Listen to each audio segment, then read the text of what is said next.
The BMW 1 Series is, if you think about it, a bit like the car version of Netflix, because what it does now is very different to what it used to do a couple of years ago. I'm old enough to remember when they posted you a DVD and then you sent it back when you were finished.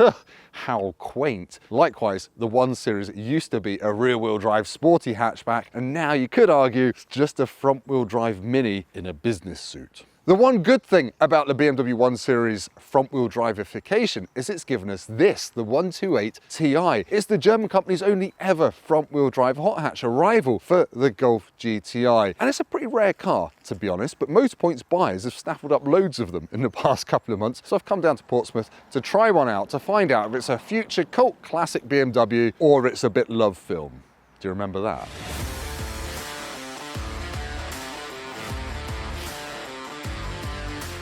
Part of the 128 Ti's appeal is it's not the top dog of the 1 Series range. That's the M135i, which has got 300 horsepower, four-wheel drive, and is really, really fast. This has got 265 horsepower. It's front-wheel drive through a limited slip diff for more traction out of corners, and a 0-60 on this is about 6.1 seconds. So yeah, it's not the top spec. It's a bit of an underdog. Costs from 34 grand new. This one's got 10,000 miles on it. It's 27 grand. BMW gave the 128 Ti some different aesthetic bits to set it apart from the M135i. So you've got the red bits on the grille and the side skirts. They get quite mucky in British weather. It came standard on 18-inch alloys. These are the optional 19s. You've got red brake calipers as standard. It sits 10 millimeters lower than the M135i, but unlike that car, it's on passive dampers, not adaptive dampers. So you can't choose whether it's soft or firm. That's all been done for you by a clever man, probably called something like Hans Bilstein. He lives in Munich. He's very happy with his wife and several dogs. Overall, the 128 Ti's cabin isn't that different from a regular 1 Series. Not that that's a bad thing in terms of quality. It just doesn't feel very hot hatchy. You've got some Ti stitching here, some unique Ti seats, which are part cloth, red stitching and a bit of leather. And you've got an M Sport steering wheel and M Sport seat belts. But other than that, it's a bit humdrum. But when you look at its competitors, and in terms of front-wheel drive hot hatches, we've only really got the Golf GTI and Hyundai i30N now. This feels nicer than both of those cars. It feels more grown up. You've got a proper iDrive system, albeit a slightly older version. It's got all the niceties you could really want, like digital dashboard, storage, USBs, all the rest of it. It's grown up, it's not Larry, but that's sometimes what you want. Backseat accommodation in the 128 Ti is pretty average, to be fair. It's quite gloomy with this black headlining and all this black leather. It's quite dark, but my knee room is just about okay. I'm 6'3", that's my driving position. I've got enough headroom, but it's not particularly comfortable, I suppose. You've got two USB-Cs down there, and it's all quite hard, cheap plastic back here, because the 1 Series is BMW's most affordable car. This just happens to be quite an expensive version of the 1 Series, if that makes sense. Oh, one more good thing though, is that despite all of that, the windows go all the way down, so you don't feel quite as claustrophobic as you might otherwise. Around the back, the 128 Ti is about as understated as a cow in a zebra field. It's not particularly standout. You've got a little Ti badge there, weasel-sized exhaust pipes, and you've got the usual 380-litre boot that you get in any 1 Series. It's a bit smaller than the one in a Volkswagen Golf, but you don't really buy a 128 Ti for its boot. You buy it because you want to give it the boot.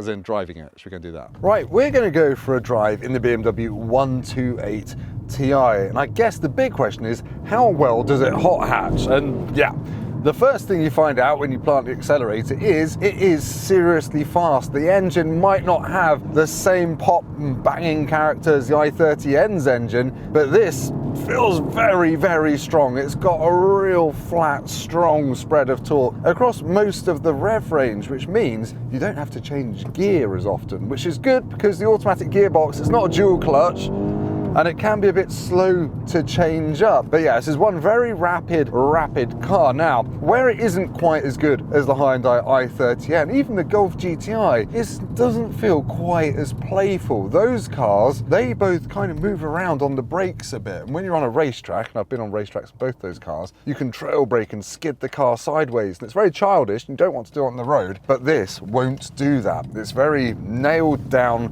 very BMW, but yeah, it is fast. The next thing you notice isn't such a good thing, and that is it's a very torque steery car. So what I mean is you put your foot down and it starts hunting out every bump, undulation and camber in the road. And on some bumpy roads I've been driving this on, it's almost exhausting how it's constantly fighting you. For some people that's going to be exciting, that's going to be engaging, but it can get a bit tiring, especially given the state of the UK's roads. Now on the plus side, it does comfort better than the Hyundai. It rides quite nicely and you can get 40 mpg out of it without really trying, whereas the Hyundai is bloody thirsty. So to sum up then, the 128 Ti is a good all-rounder that you can absolutely live with day to day, much like a Golf GTI. I would say it is way punchier than a regular 245 horsepower Golf GTI. It's got loads more torque. The chassis perhaps not quite as playful, but it's just as comfortable and livable, and 40 mpg is not to be sniffed at. So yeah, all round, good egg, just not the last word in hot hatch lunacy.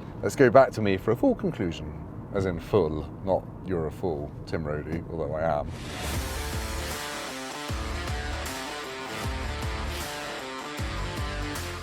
You might look at the 128 Ti and think it's going to be quite a sensible, austere hot hatch, but on a bumpy British road, it feels like a proper wild child with all that torque steer. Might not be the last word in refinement, but it is exciting. The engine is really strong, really powerful, and it feels rapid. But you can also live with it every day. It's comfortable enough. You've got that beautiful BMW interior. I think it's actually a really good alternative to a Golf GTI. It just doesn't do the sideways oversteeriness that the i30N does from Hyundai, but this is more efficient and nicer made.